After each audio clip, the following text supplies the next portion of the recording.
Hi, my name is Alexander and I'm a rising junior at Menlo Atherton High School.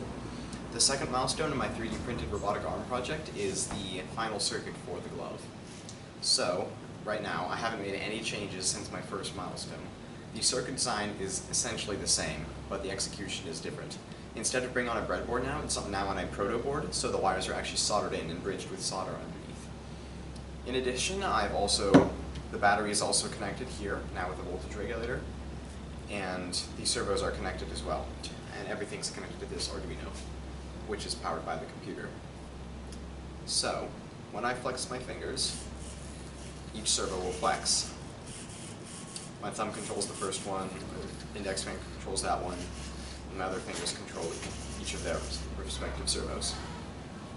So, as it stands now, all I have to do is assemble my 3D printed arm and wire up the servos inside of it. Some difficulties I had while building this project were sewing the flex sensors onto the glove.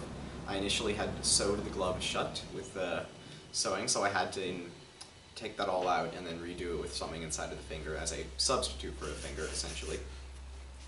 Some other challenges I faced were just wiring this all up and bridging it with solder, because there's no connections in this board, so I'd have to literally connect them with metal.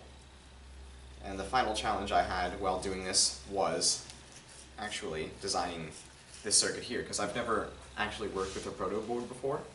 I've usually just worked with either a breadboard or a printed PCB, so this is a different experience for me.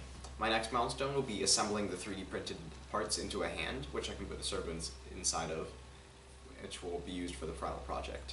Thank you.